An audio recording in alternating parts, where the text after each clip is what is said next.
porque foram tantas coisas para a gente falar e também a participação do pessoal foi bastante bacana, né? Teve bastante comentários para a gente poder trazer. Então, ficou algumas coisas para a gente tratar que eram importantes, né? Para a gente poder dizer e a gente retomou hoje, então. E aí, falando para a gente começar hoje, eu queria trazer um pouco da questão do capítulo 2 de Cantares, que a gente ia comentar um pouco sobre, só fazendo uma lembrança, né? A gente falou sobre os nomes perfumados, falamos sobre a questão do ciúme, e essa parte foi bastante bacana da gente explanar um pouco sobre o ciúme no casamento, também a autoimagem da Sulamita, como ela se via. Então, só para você que não acompanhou a outra live, ou que também acompanhou, para a gente poder lembrar, foi isso que a gente tratou. E aí chegou no momento da gente falar um pouquinho sobre a questão dos papéis do homem e da mulher, já dentro do cenário do casamento, né? Dentro do contexto do casamento.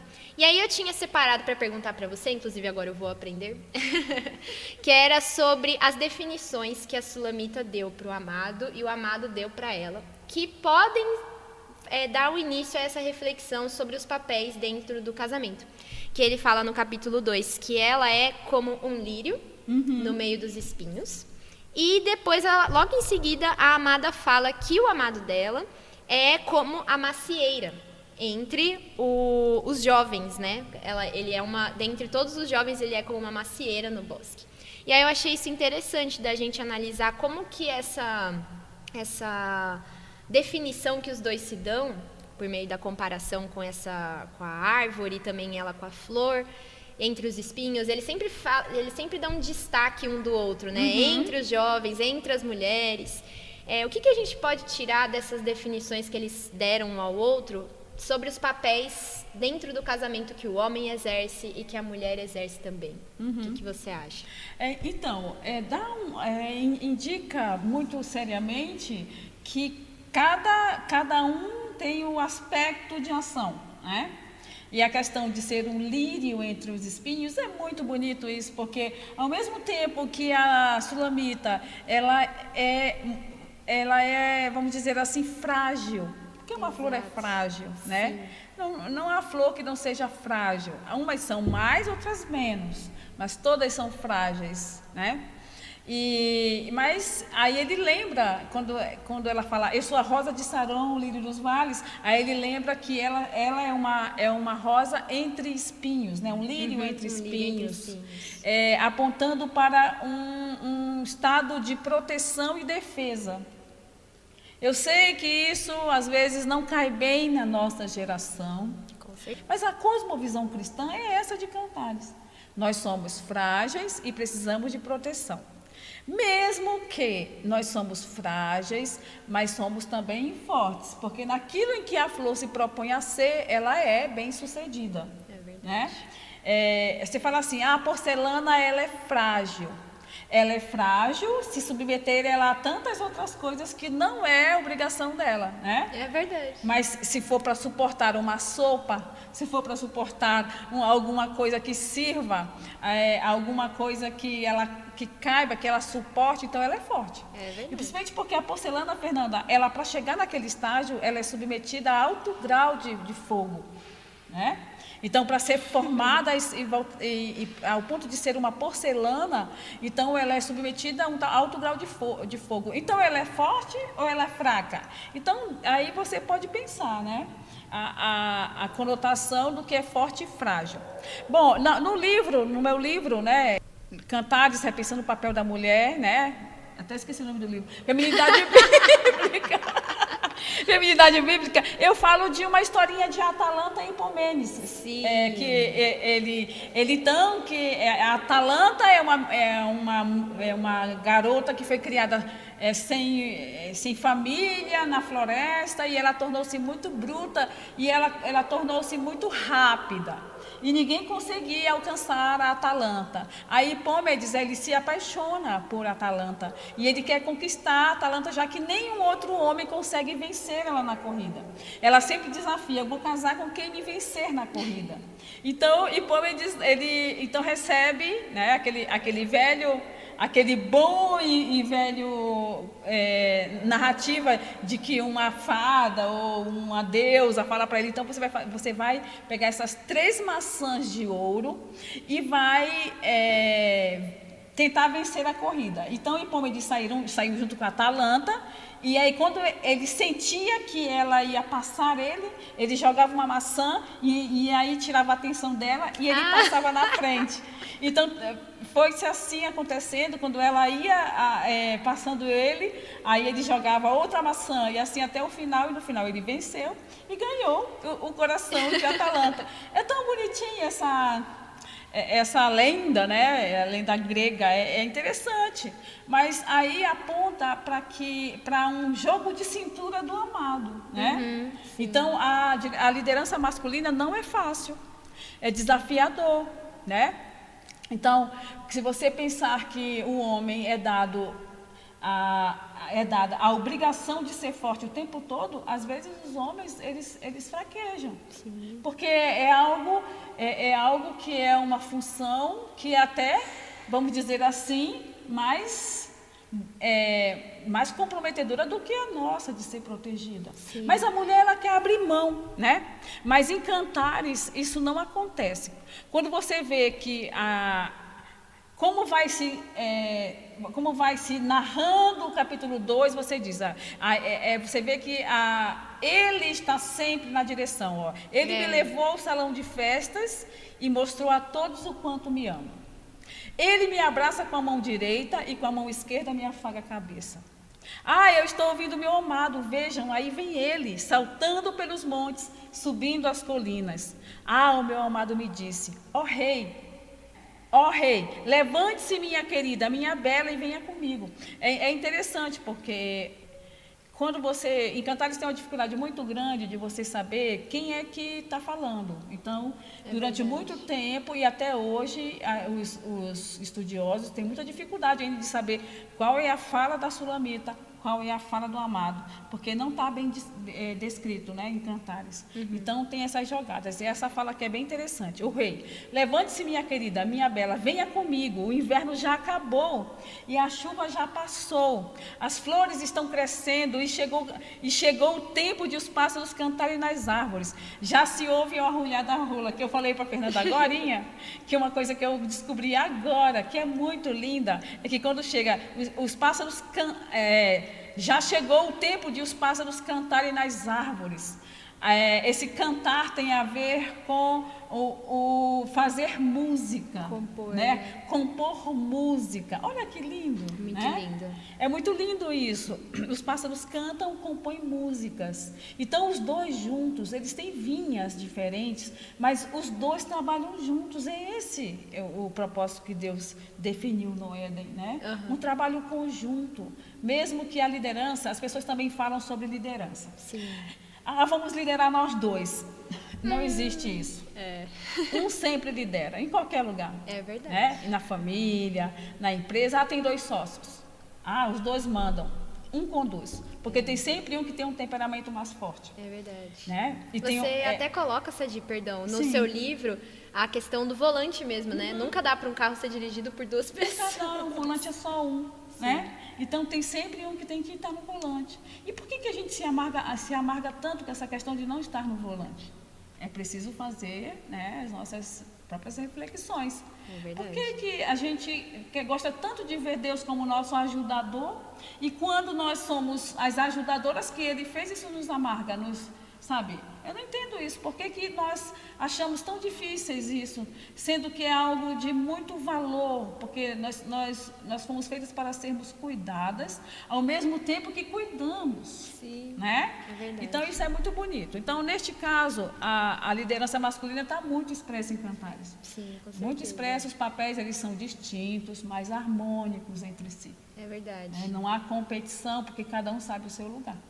E quando eu fui aprendendo isso ao longo do casamento, eu fui entendendo que dentro daquilo que Deus me determinou, eu podia muito evoluir, né? E evoluir para o crescimento da família. Se eu, de repente, quero um papel que não seja o meu, não vai ser bom nem para mim, nem para a minha família, né? Ao final das contas. E a Sulamita parece que entendeu isso aqui, né? Até porque ela se orgulha, né? Ela fala antes, eu sou a Rosa de Saron, eu sou o lírio dos vales. Exatamente. Então ela se reconhece também, até aquela questão da autoimagem, que ela tem um equilíbrio muito bom, né? Ela tem a humanidade, que, né, a gente comentou, naquela questão dela se ver diferente, dela se ver com alguma coisa alterada, que ela não gosta, ela nota isso de uma maneira assim, eu não tô gostando do jeito que eu tô, mas eu estou assim, é o que você tinha comentado, né? É o que é. E isso é muito bacana, o jeito que ela se olha para o amado, reconhece que ele é a macieira. E eu gostei muito, muito, muito dessa questão da macieira. Eu até anotei isso no meu slide, que é a questão da macieira, o que ela dá, né? Que é proteção, que como é que fala? Abrigo, sustento, porque o que ela dá vai te sustentar também, né? Eu achei isso muito bacana. Lindo, né? Assim como o lírio também, que é algo raro, é algo especial, e que nem você falou, que é algo digno de ser protegido, né? Está entre coisas perigosas, mas que é digno de ser protegido. Eu achei isso muito bonito, é muito legal. E lembrando que o termo realmente fêmea, ele tem a ver com algo macio, né? O termo, a expressão tem a ver com algo sensível e macio. Então, quando as feministas impõem essa cosmovisão de que mulher pode tudo, mulher pode ter a profissão mais perigosa do mundo e de mais força, não é verdade. E a gente vai olhar muito isso na velhice, quando a mulher está desgastada, lá no final. E é muito penoso a mulher achar que pode e não podendo. É aquela falsa ilusão, né? Sim. Aquela falsa ilusão de que ela pode tudo, mas ela não pode, ninguém pode. O homem também não pode tudo. Ele pode naquilo que Deus determinou. E a liderança também do homem, ele não é vamos dizer assim, um legado, algo que ele conseguiu por ele próprio, ou ainda que ele tenha merecido, né? Não, é uma responsabilidade. Sim. Se todos os homens entenderem que a liderança é uma responsabilidade, antes de ser um mérito, nunca é um mérito. Inclusive, o homem é o que vai sangrar pela família. Literalmente, ele é o que vai sangrar pela família. O que a gente vê por aí é muito diferente. É o homem se poupando e empurrando a mulher para sangrar pela família. E, infelizmente, até em lares cristãos nós vemos isso. E não é como Cristo deseja, determina. Não é como ele age para conosco, né? Com a igreja, é verdade.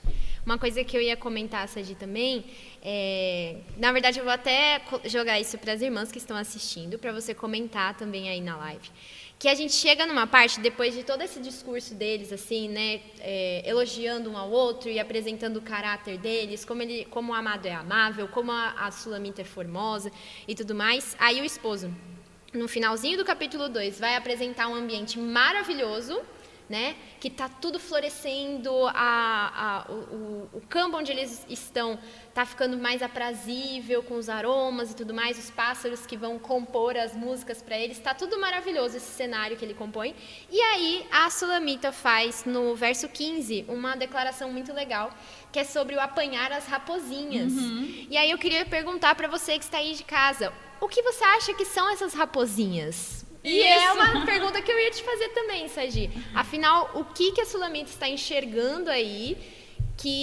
O que são essas raposinhas, né? Tá aí nesse ambiente lindo, maravilhoso, o amado quer a presença dela, ela também quer a presença dele. E aí ela fala, apanhem as raposinhas, porque... como é que ela fala aqui, ó? Porque as nossas vinhas estão em flor. Então, o que são essas raposinhas? Deixa a pergunta para vocês, mas a Sadi também, para vocês explanar um pouco o que ela está falando. A gente quer saber, o que vocês acham aí? Eu tenho as minhas... perigos? Que perigos rondam, né, a vinha? O casamento é aquele jardim, um pomar, né? Isso. E aí tá lá, tudo em flor, tá tudo muito bem. Aí ela chama atenção para essa questão das raposinhas. É bem interessante. Ela para analisar que tem isso, né? Esse detalhezinho. Eu achei legal, Sadi, essa parte, porque a declaração do esposo, se você pensa numa mulher apaixonada meio bobinha de amor, quem que vai ligar para, né, um negócio desse? Você só fala assim, ai, tá perfeito, então vamos. Mas ela tem esse cuidado de ver. Exatamente, esse discernimento, digamos assim, né? Exato, sim. Você vê que ela está bem atenta ao estado emocional do momento, ou à atmosfera ao redor. Isso aponta para uma mulher assim, né, buscando realmente manter aquilo que ela tem, que foi lhe dado, né, manter. Os perigos que você vê como as raposas elas são sutis, né? As raposas elas são traidoras, né? Se você fala assim, ele é uma raposa, quer dizer, alguém que faz uma coisa, quer mostrar uma coisa, mas ao final não é. Então é uma coisa traiçoeira. São muitas as coisas que podem de repente ameaçar um casamento. Eu entendo como uma ameaça mesmo do relacionamento tão bom, né? Começa tão bom. Geralmente no começo do casamento tudo vai muito bem, né? Aí tudo é muito bom, até as xícaras, os bules tudo novinho, as panelas, gente, muito legal. Tudo muito zeradinho, muito novinho, né? E aí prazer de usar. Vai desempacotando aquelas coisas e vai usando e vão descobrindo como fritar isso, como assar aquilo. É muito interessante, né? Mas aí começa a questão da realidade. Não que não seja uma realidade, é uma realidade boa. Mas a questão da rotina, né? A rotina é algo que você precisa ordenar e que ela é a realidade. Fala assim, às vezes eu acho difícil quando as pessoas falam, o mal do casamento é cair na rotina. Então a gente vai viver uma espécie de fuga da rotina. Não existe isso. Porque senão não tem como, né? Não tem como, não porque existe. Inclusive o casamento ele é pensado na Bíblia como de Deus para a humanidade. Então não é de Deus para o casal, né? Então é de Deus para a humanidade. Então o meu casamento, ele de alguma forma ele vai abençoar o entorno. Então, se o casal quer muito esse sentimento de ficar junto, eu vejo também que às vezes alguns casados, não aqui na nossa igreja eu não vi isso, mas eu vi em outras que às vezes nos primeiros anos de casado somem até da igreja.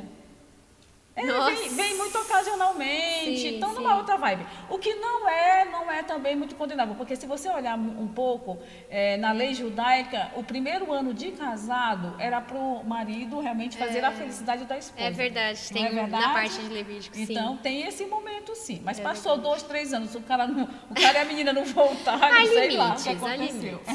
Há limites. Então a rotina, ela tem que ser favorável no casamento, visto se você ficar reparando realmente se as raposas elas estão querendo derrubar o muro, né? Então essa questão de você entender que o casamento está ali, mas corre riscos, é algo que a gente tem que entender e não ser inocente nem ingênuo. Sim. E uma coisa que a Sulamita não era, parecia aqui que era ingênua, ela não era. Ela notou isso. Ela notou bem, bem claramente. Então, esse clima anterior do casal feliz e tudo mais, não ia congelar. E como não congelou, que a gente vai ver, né? Então, é preciso entender sobre isso. E ela entendeu.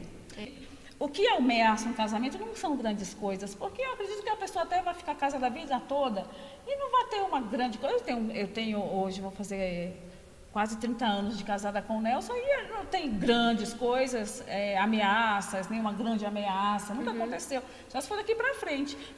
Mas pequenas coisinhas ameaçam muito mais do que grandes ameaças, né? Então, raposinhas é realmente uma expressão muito curiosa. São pequenos detalhes, né? Pequenos detalhes que a gente tem que se atentar. E que a Sulamita está dando aqui o direcionamento, né? O direcionamento. Porque pode vir. É engraçado essa parte uma coisa que você falou sobre a rotina ser a inimiga. Tem muitos filmes que mostram isso também pra gente. Tava assistindo há poucas semanas. E aí a moça casou com o amor da vida dela e tal, e ela conseguiu o que ela queria. E aí, a partir daquele momento pra frente, ela tava desesperada porque ela não queria cair na rotina de jeito nenhum.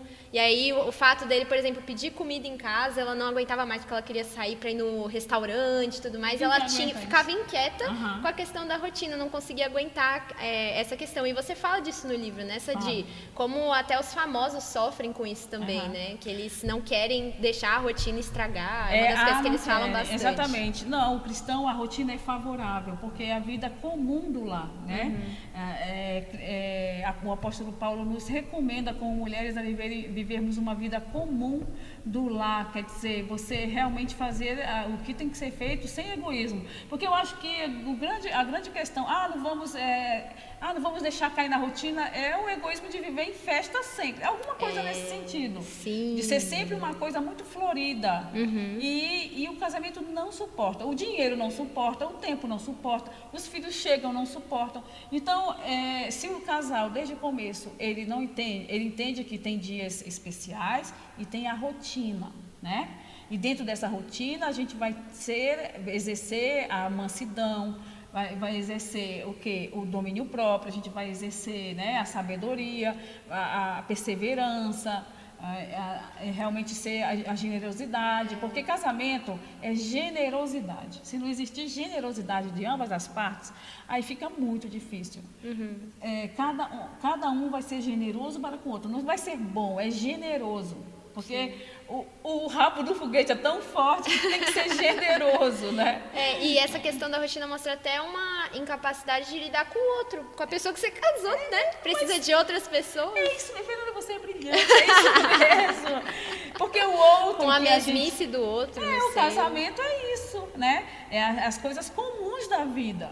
É lavar a louça, é o banheiro, é tudo o resto. A não ser que você viva, mesmo se fosse lá a Diana, né? A Diana que tinha tudo na mão e ainda assim não estava feliz. Sim.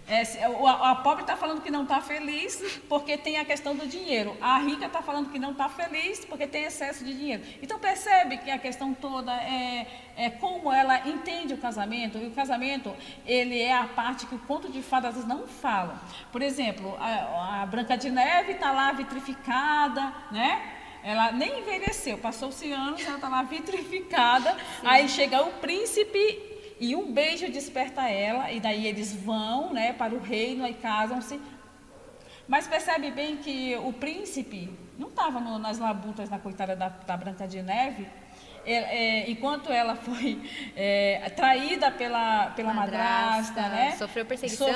Ele não estava em nenhum ponto desse. Não é o Cristo, né? Não é o nosso Cristo, esse príncipe. Sim. Ele só, eu acho que os contos de fadas, eles ficam com um aspecto só do relacionamento, mas não com todos os aspectos. Sim. Né? Então é preciso que as meninas despertem os meninos e nós também.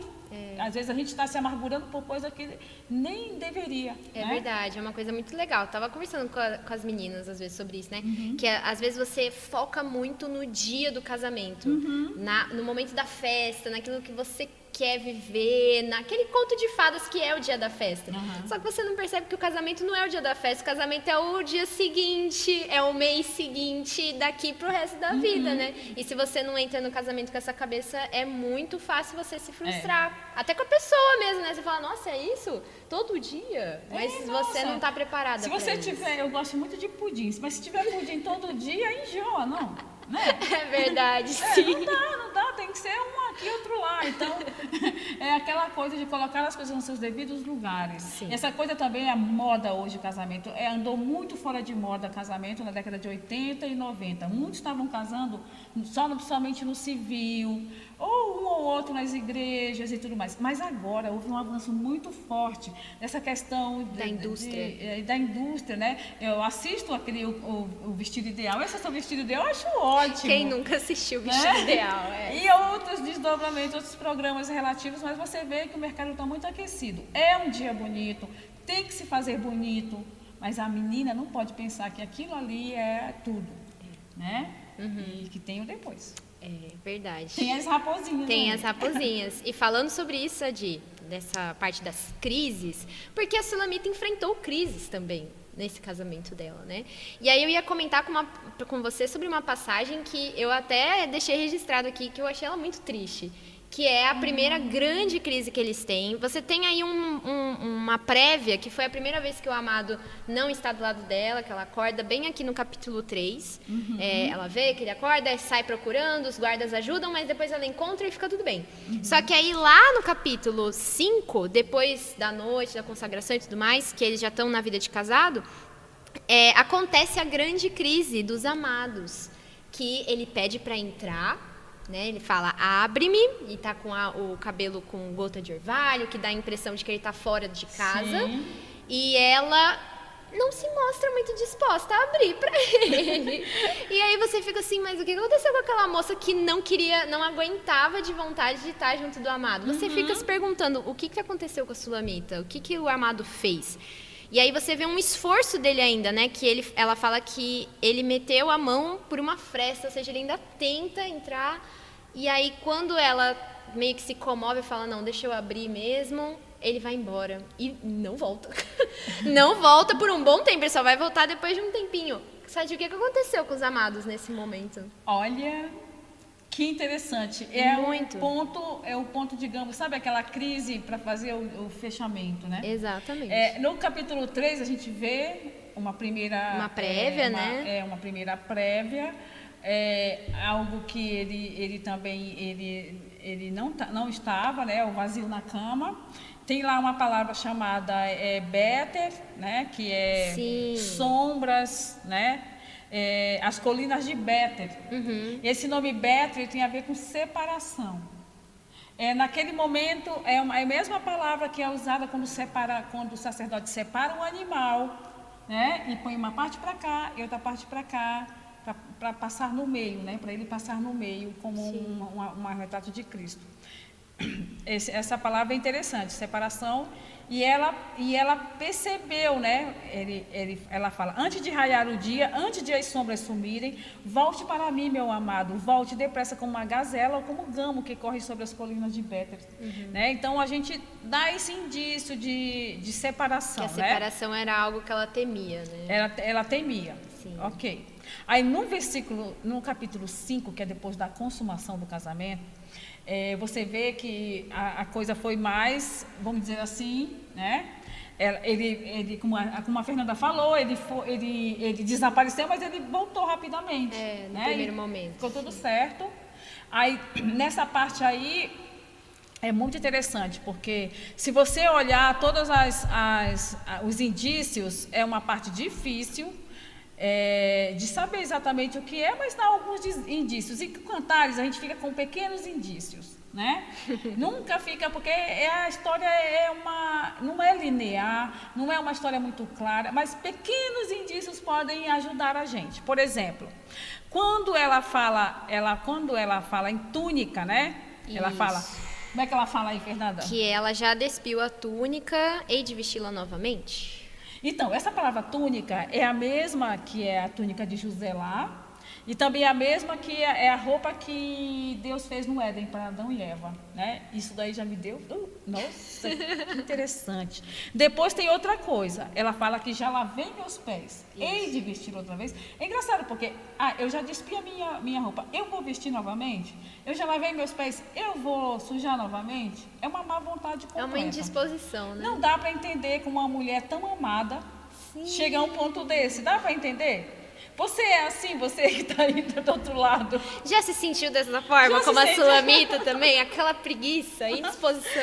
Exatamente. E é interessante porque alguns indícios que eu percebo dá a impressão de se tratar talvez um pequeno evangelho ali de criação, queda e redenção, com alguns indícios, por exemplo, a lavagem dos pés, a roupa, né? A roupa mesma que foi feita para Adão e Eva. Também, por exemplo, quando ela foi pegar na maçaneta, destilava mirra, Isso, né? Sim. A mirra do Calvário, mirra líquida, né? Eles falam aqui, os estudiosos, que é uma mirra que flui por ela mesma.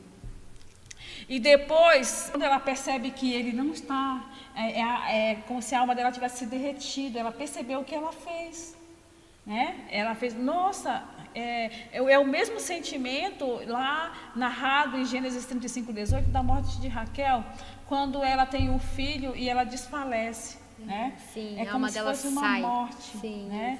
É como se fosse uma morte. Então, isso é bem curioso também. Sim. Aí, quando ela sai à procura dele, os guardas não compreendem ela e batem nela. Sim, Não é isso? essa E parte que é arranca o muito... manto dela, Sim, né? E é uma parte bem difícil, porque é ela que vive isso. Porque se você for olhar para a redenção, foi Cristo que viveu tudo isso, né? Aí eu falando com meu esposo, ele falou, sim, mas Cristo, ela vai ser poupada, é como se fosse um sonho. Vamos pensar que fosse um sonho e que ela vai viver aquilo, mas Cristo viveu por ela aquilo. No final das contas, há um caráter redentivo em Cristo, que vai viver tudo aquilo por ela. Né? Eu achei isso fantástico, né? Então, talvez ela não, nessa parte que ela fala sobre ela sair e ser espancada e tudo mais, essa dor, talvez tenha sido uma... Reminiscência, sei lá. Isso, como se um fosse mais pensamento reminiscência, dela. sabe? Uhum. E também apontando, porque a Bíblia toda ela é muito bem costurada, quando você vai vendo os detalhes. Então, é muito bem costurada. Então, dá para ver indícios do que aconteceria depois com Cristo, né? Mas por ela. É interessante isso. Porque depois ele aparece. E ele, sabe, ele aparece completamente perdoador. Sim, nem né? parece que estava bravo com o que aconteceu. Porque se fosse os nossos maridos, será que não ia haver uma DR aí muito longa, né? E não, com ele não, ele aparece perdoador. E daí acontece, Fernanda, toda aquela descrição do corpo dele, que ela não fez ainda. Exatamente. Então ele vem fazendo toda a descrição do corpo dela, né? E aí, mas nesse momento, quando ela perdeu e vai atrás dele e até apela para as filhas de Jerusalém, ela vai descrever ele. vai descrever. Aí elas perguntam, mas o que teu amado tem que é melhor do que os outros? Né? Aí ela vai falar que ele é alvo, ele é rosado, né? Uhum. Quer dizer, ele é radiante e ele é nédio. Ele tem uma boa saúde, né? Parece que é uma coisa que está ressuscitada, de uma boa saúde. Aí ela fala que ele tem lá as coisas de bronze, né? Isso, cilindros, né? Como se fossem cilindros de bronze. Ela usa muito os termos bronze, ferro, ouro, né? Ou torre, marfim. Essas coisas, marfim, essas coisas muito de força e vigor, né? E alguma coisa forte, né? E é muito bonito isso. Sim. Então, olhando para essa situação, você pode pensar que realmente, às vezes, olhando para os nossos casamentos, o que acontece é a separação de mundos. Que eu procurei colocar no livro, é que às vezes os mundos não se casam e entram aquela questão do egoísmo, aquela questão de a pessoa acha que tudo tem que ser ao redor dela. E se não acontece daquela forma, o casamento é isso, ele é aquilo. Então, essa separação de mundos é o que naufraga muitos casamentos. E casamento, Jesus falou que não é para todo mundo. Aí você fala, não, mas todo mundo é casado. No sentido do entendimento e no sentido de levar até o último momento, sabe?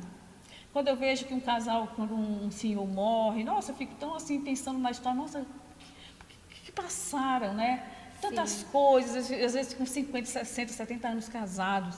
Conheci um casal que tinha 70 anos casado com ela com 16 e ele com 19.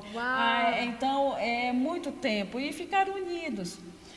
Então, a compreensão desses momentos de crise é que faz com que os casamentos sobrevivam. E eles vão, vamos dizer assim, como se fosse uma arca nessa terra, né? Eles vão passando por todos aqueles naufrágios, né? E aí o amado... ele aparece e perdoa ela e eles vão viver a última etapa, que é maravilhosa, né? Exato. É melhor que a primeira. E é muito legal ver como eu gostei muito de uma coisa que eu não sei se eu estou viajando agora, mas foi uma coisa que quando eu li eu pensei nessa questão sobre Deus, que deu para ver um pouquinho da gente também, né? Que Deus está sempre em todos os lugares, junto do seu povo. Mas muitas vezes a gente não devolve isso. Não devolve. Né? E nesse momento, na Sulamita, olhando nessa visão cristocêntrica, a nossa falta de vontade também está perto do Senhor, né? Da nossa indisposição, muitas vezes com tanta, assim, um amor que ele dá de graça por você e você é totalmente indisposta por coisas pequenas, porque se você pensar, essa parte, as coisas que ela estava falando, sério que você não quer colocar a sua túnica de novo? É um negócio meio assim, que coisa pequena, exatamente, mas a gente também. E eu lembrei muito da gente quando ela falou aqui nessa questão do busquei-o e não achei, chamei-o e não me respondeu. Me remeteu um pouco a quando Deus também se silenciou para Israel e ele falou que se eles se voltassem para outros deuses, isso ia ser uma das consequências, né? Eles iam chamar, clamar e ele não ia ouvir. Mas eu gostei também disso que você falou, já partindo para outro ponto, que foi o amadurecimento dela. Que ela percebeu o que ela fez. Isso foi muito legal, que ela viu que ela se sentiu ferida, se sentiu espancada, desprotegida também. E reconhecendo isso como? Quando ela foi falar do amado dela. Aí parece que tipo, meio que assim... Ela caiu em ele é totalmente desejável. Ou seja, eu não desejei aquele momento, mas... ele é totalmente desejável. Aí parece que ele ouve e perdoa, volta daquela forma. Ele né? Por exemplo, ela fala, ela já tem certeza onde ele está. Onde é que ele está? Ele está lá, ele foi ao seu jardim colher flores. Então, fala numa tranquilidade. Fala numa tranquilidade, parece que se descortinou a realidade para ela. Sai aquela sulamita romântica e entra a mulher de fato, amadurecida, sabendo que aquele amado dela era distinguido e o mais importante, né? E também tem uma característica que ela dá para ele nesse momento, que é o amigo, né? Ela fala que ele, né? Ela começa a distinguir ele com uma amizade. Olha, feliz no casamento em que os dois são amigos. Mas aquela amizade, mas de muita coisa vivida. Não é porque, sabe, a gente tem tudo em comum. Né? Eu sempre desconfio, não, a gente gosta dos mesmos filmes, a gente gosta do... Bom, né, o senhor, a gente combina muito pouco, porque os tipos de filme que ele gosta, eu não tem nada a ver. Não tem nada a ver, mas eu assisto com ele, né? Ele também, agora ele passou uns anos atrás a assistir coisas comigo, filme que ele detesta, assim, tipo... O Vento Levou, ele assistiu comigo. Nossa. É longo, né? Longo. Sim. E outras coisas. Então, feliz do casamento em que os dois se entendem como amigos. Porque é muito superior a todo tipo de, vamos dizer assim, de compatibilidade sexual que tem que haver, logicamente, ou de alguma coisa de erotismo. Isso tudo tem que haver, mas nunca será a tônica principal. A base. Né? A base é a amizade, né?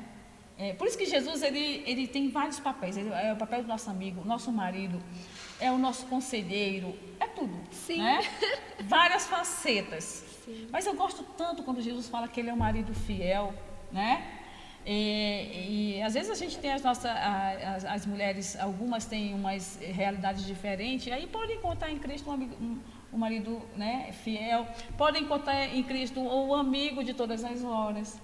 Né? E a gente, nos casamentos, a gente vai personificando isso também, sendo Com amigo certeza. e tendo amizade. Isso é incrível, é uma coisa maravilhosa. Por isso que casamento é um mistério, né? Sim, é um mistério. Exatamente. Olha, apesar de ter sido rejeitado, o amigo, ele esquece o egoísmo dela, ainda expressa abertamente depois quem ela era. Né? É incrível, é simplesmente lindo demais. É incrível isso. É muito bom.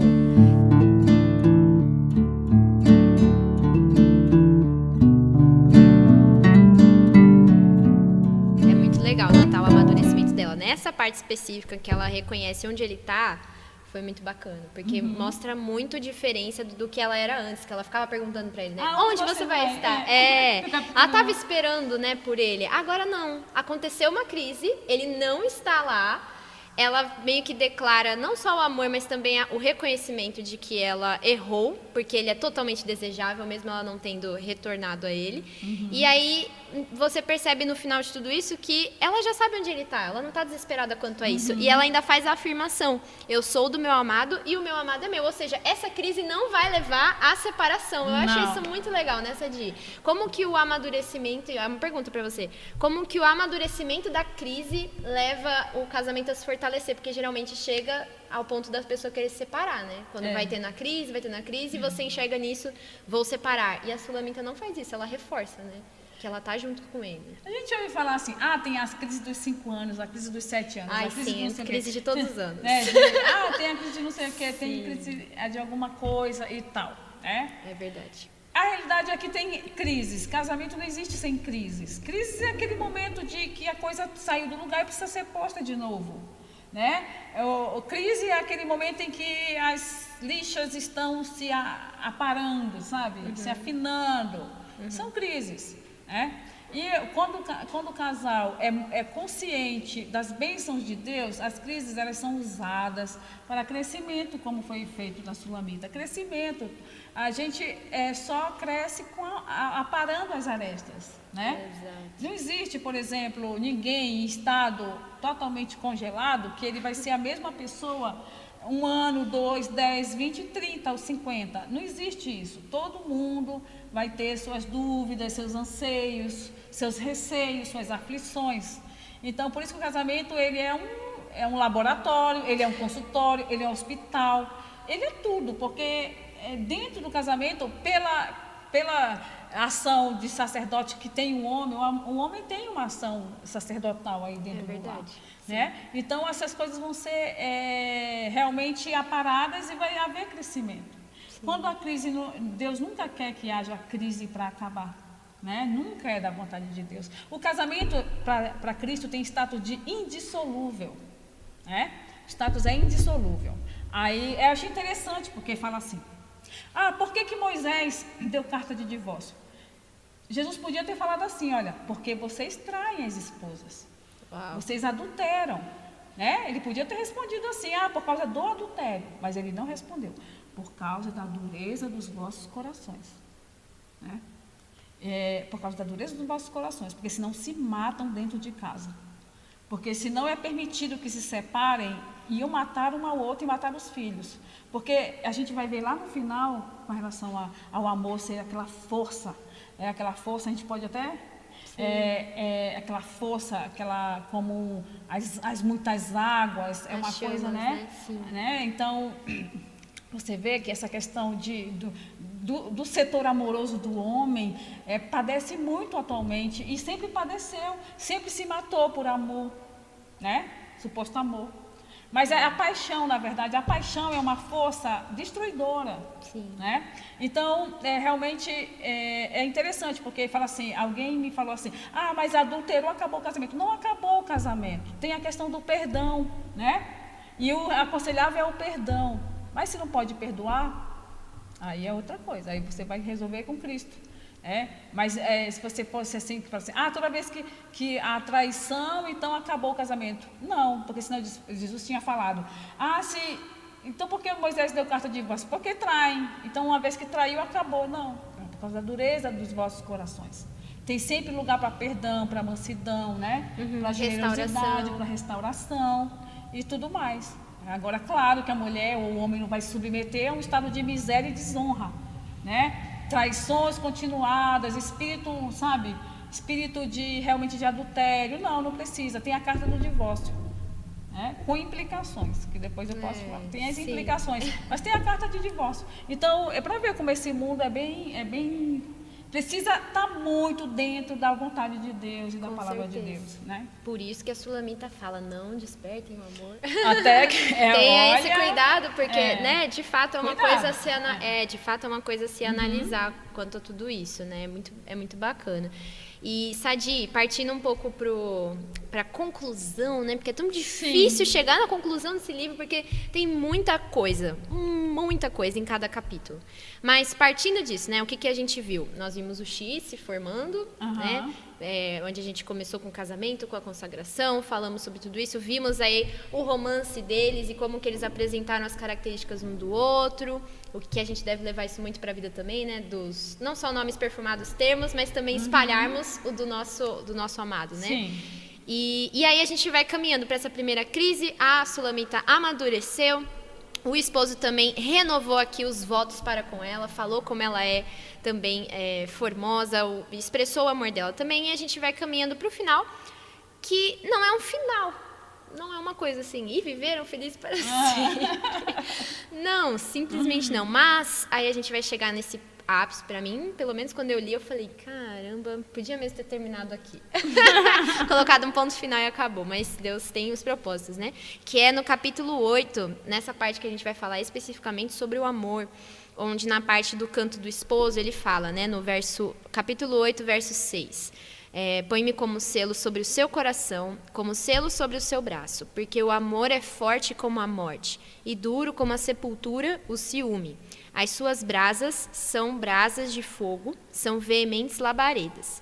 As muitas águas não poderiam apagar o amor, nem os rios afogá-lo. Ainda que alguém desse todos os bens da sua casa pelo amor, seria de todo desprezado.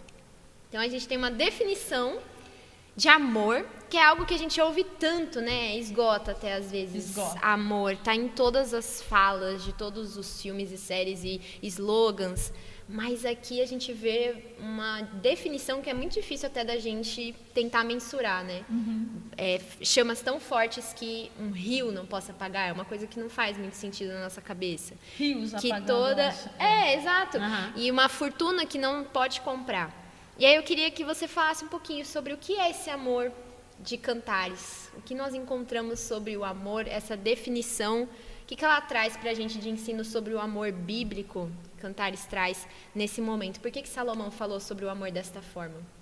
Então, é uma combinação de vários elementos, como chama, né, labaredas, água, né? Cantares está cheio de definições de amor, vinho, né?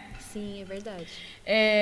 E que você pensa assim, nossa, meu Deus, então esse amor é um negócio que eu não entendo. E aí também, aquela coisa toda de você pensar que, então, o meu amor é fraco demais, né? Eu não tenho esse amor. Eu não tenho esse amor, será que um dia eu vou ter esse amor? Então você vê que é algo... eu gosto de ler Shakespeare, né? Mesmo sendo uma linguagem bem difícil, mas de vez em quando salta uma frase de Shakespeare assim, né? Mas são tentativas de falar sobre um amor muito superior, que só pode ser o amor de Cristo, né? Porque se você pensar que a gente tem condições de ser esse amor, nem a Sulamita teria, né? E nem o amado, se foi uma história, como eu acredito que tenha sido, uma história comum, eles não têm como realmente exercitar esse tipo de amor, né? É interessante porque a figura desse amor, desse amor é como se ele fosse uma chama, né? E ele passasse pelos rios. Apável, sim. Ele é insuperável, né? Exato. Ele é insuperável. Então isso não tem a ver com a parte humana da coisa, mesmo que nós, dentro do casamento, temos condições de muitas formas, viver e experienciar esse amor em vários níveis também. É dentro do casamento que há muita possibilidade de você ser irmão, né, como a gente já falou, de você ser o melhor irmão, o melhor amigo, o melhor amante. É engraçado que um homem e uma mulher, juntas, eles têm condição de ser quase tudo o que, digamos assim, de relacionamento. O que filho e pai não tem condição, entendeu? Sim, com filho certeza. e pai vai ser amigo, né? Sim. Um pai e uma filha vão ser amigos. Mas vai ser limitado, vão ser né? irmãos também em Cristo. Mas o casamento dá a possibilidade do homem e a mulher exercer todas essas facetas da vida. É verdade. Então, realmente, o casamento ele comporta esse tipo de amor, mesmo que ainda seja não aquele amor lá da cruz, né? Eu cito no livro o Salmo 18, né, que é um dos salmos preferidos do Nelson, que ele fala, quando eu vi, eu estava sendo levado por uma enxurrada, aí uma mão me tirou, né, me trouxe, né, do lamaçal de lama, ele me colocou a salvo. Maravilhoso. Essa é a ação do casamento, e essa é a ação do amor. É aquela coisa de tirar e colocar a salvo. Né? É lindíssimo, é justamente o casamento final, né, do noivo e da noiva, do amado. É aquela coisa de tirar, nós estamos exilados nesse mundo, E aquela Sofrendo bastante. às vezes. sofrendo, e então aquele momento final, apontando para isso. Eu penso que quando Cantares foi escrito, seria para, vamos dizer assim, não nos deixar sem nada a respeito disso. Porque se você olhar os livros da Bíblia, eles tratam sobre todas as esferas da vida, inclusive o casamento. Mas essa parte amorosa, essa parte das emoções dentro de um casamento, é Cantares que está aí, né? E o amor é aquela coisa. Aí fala do ciúme, né? Que o amor é forte como a morte, não é isso? E o ciúme duro como a O sepultura. ciúme duro com a sepultura. E o que mais? As suas brasas são brasas de fogo, são veementes labaredas. Exatamente, são do Senhor as labaredas. É o único momento que a palavra entra em Yahvé, entendeu? Em todo o livro, né? Que nem Ruth. Cantares é assim, aparece nessa última. A questão do amor sendo comparado é só uma linha de comparação, né? Com a morte. A morte é uma coisa definitiva, né? Exato. Aqui no nosso plano terrestre, todo mundo vai morrer. E a única certeza é uma coisa certa, né? É uma Sim, coisa certa, que ninguém ela é duvida dura. que vai acontecer. E o ciúme, por exemplo, a questão de posse, é um ciúme relativo à posse. O que todo ciúme mas é uma posse, digamos assim, mais ímpia e uma posse mais santa, digamos assim, né? Certo. Então, eu tenho ciúmes. Mas é zelo que a gente gosta de falar assim, né? O zelo do Senhor. O zelo. É aquela coisa de um requerimento de posse. Mesmo que um homem e uma mulher não tenham essa posse definitiva, porque o homem é do Senhor, é criatura de Deus. Por exemplo, em nome de algum tipo de posse que eu possa entender, eu não posso matar alguém, porque me senti traído, o meu sentido de posse foi abalado e eu mato. Então não é nesse sentido, isso é a questão carnal e demoníaca. Exato. Né? Mas essa questão do amor ser como uma posse, um selo de propriedade. Né? É muito bonito isso. É lindo demais. É lindo, e alcança, vamos dizer assim, o máximo que se possa entender do amor. Que outras qualificações a gente daria para ele? Nossa, uma coisa que eu coloquei também para comentar sobre isso foi sobre... Lembra aquela questão lá no comecinho, não sei se as irmãs também lembram, e os irmãos também, que a gente falou sobre Cantares, alguns judeus, os judeus, considerarem uma carta de amor de Deus para o seu povo. Nessa parte, para mim, é uma coisa que tira até a fala, porque é exatamente isso, é um amor que nada paga, nem você... o que a gente faz, né? Ou o que a gente iria fazer, porque Deus já determinou esse amor antes mesmo de criar o mundo, então é uma coisa que já tira da nossa mente. E nada vai apagar, está determinado. Assim como ele falou com Israel, e um livro que eu gosto muito, que é um dos meus favoritos da Bíblia, que é Oséias, que usa justamente o casamento como uma forma de Deus expressar o relacionamento dele com o povo. E ele foi traído. É muito incrível ver. E ele deixa muito claro lá no livro de Oséias, que mesmo a esposa Israel tendo se curvado e se deitado com outros, que seriam os ídolos, né? Seria uma referência que Deus está fazendo para a idolatria que eles escolheram durante muito tempo realizar. Deus falou, eu vou trazer você de volta. Eu vou trazer você de volta para mim. Você vai ser a minha esposa. Eu vou me casar com você para sempre. Tem uma versão da Bíblia, que eu não lembro qual é agora, que um dos versículos, eu acho que é Oséias 1:19, que a definição é: eu me casarei com você para sempre. Então, quando eu leio esse verso aqui, eu vejo muito Deus dando a definição do amor é o amor divino mesmo, é o amor de Cristo. O amor de Cristo. É muito porque lindo. O amor de Cristo, ele afrontou, ele lutou, ele combateu, ele venceu. Por pessoas imerecedoras. Exatamente. E é tão linda essa história da plebeia com o rei, né? Exatamente. É lindo isso. É alguma coisa que realmente nomeia bem, qualifica muito bem o nosso relacionamento de Cristo com a igreja, né? Com certeza. E essas labaredas do Senhor, é bom saber que são das labaredas do Senhor, porque não são nossas. Eu não tenho condição de amar o meu esposo como Cristo amou, mas é engraçado que foi dada ao homem essa ordem. Essa ordem, né? Sim. Como ao Senhor. Amar como Jesus amou a igreja. Então, faz parte do caráter. E é consolador você saber que isso é de Deus para o seu povo, né? Isso que é lindo demais. É de Deus para o seu povo. Sim. E aí, amiga, é isso? Pra gente encerrar, a gente viu, né, comentamos sobre isso e queria que você comentasse o final do final mesmo do livro, que é quando você tem os versos 13 e 14, que esse pra mim eu amei, porque parece que a gente tem uma retomada lá do comecinho, que ele fala que ele quer ouvir a voz dela, porque a voz dela é boa de se ouvir, e aí eles estão, já meio que depois que tem esse momento de falar do amor e tudo mais, aí cai... Salomão tem uma vinha e tudo mais, aí eles falam sobre a menininha que vai casar também, né, a irmãzinha. Parece dar umas instruções. Parece que tudo volta ao normal. Essa é a vida que está seguindo, que nem a gente falou que não tem um desfecho. Mas o final, ele conecta com o começo, onde o amado repete o que ele deseja, ouvir a voz da amada, e ela fala: vem depressa, amado meu. Ela quer estar com ele. Termina assim, hein? Mas isso é muito né? legal, isso é muito bonito, porque olhando com um olhar cristocêntrico, você vê que Deus quer ouvir a voz da igreja, que ele até fala em alguns livros, né, que tudo que ele quer são frutos de lábios que confessam o seu nome, adoração verdadeira, ele não quer sacrifícios, ele quer que confessemos o nome dele, né? E a noiva quer o quê? Que o amado venha.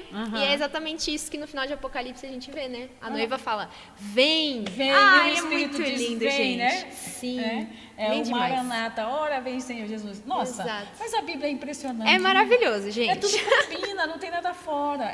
A gente precisa só se afiar para o entendimento, né? Um clima realmente de apogeu, sabe? É um clima vamos dizer, de grande finale, né? É verdade.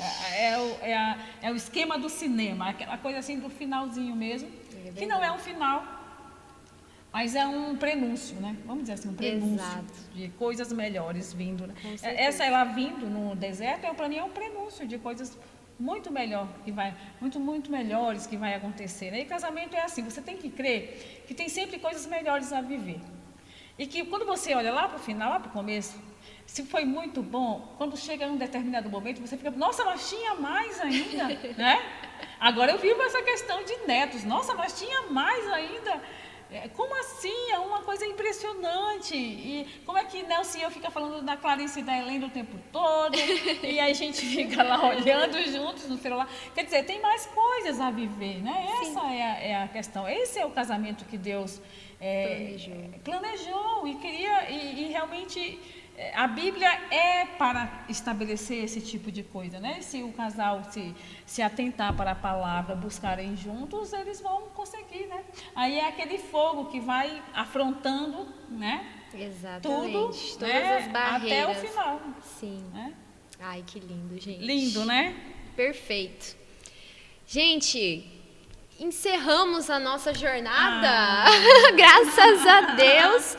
É que nem a Sadi falou, tem 1 zilhão de coisas ainda que dá pra gente tratar só assim em um verso, né? Mas o que a gente teve aqui como proposta é justamente caminhar, né, nessa jornada para poder explicar algumas coisas importantes do livro, que eu acho que são chaves para a gente não se perder, não ficar falando por que esse livro está aqui, eu não estou entendendo nada, sair de Eclesiastes, estou entrando em Isaías aqui de uma forma meio, tá bom, só existiu. Não, ele está costurado também com toda a ideia da redenção, e toda a Bíblia fala sobre isso. E quando a gente vai descobrindo, realmente a gente descobre que esse é o melhor livro de todos, né? Muito melhor do que todos aqui. Sim. A gente gosta de Jane Austen, Amamos! A gente gosta de Shakespeare, a gente gosta de... Eu estou agora querendo ler, estou lendo, né, Marcel Proust. Você gosta, você lê, mas não tem igual. Cantares não tem igual. Pode ler várias vezes. Faça como eu faço. Eu leio sempre, entendeu? Vá lá, corra, lê rapidinho, uma sentadinha. Você lê, né? Aí você descobre mais uma coisinha. Isso verdade. É emocionante, né? É verdade. Então a gente... E, Fernanda, eu quero te agradecer, porque você fez isso possível, porque me ajudou demais, fazendo as perguntas e indo atrás. Te agradeço muito, querida, que Jesus te abençoe. Amém. Eu que agradeço, porque eu sentei aqui e estava que nem vocês aí do outro lado, viu? Apenas aprendendo. Foi maravilhoso.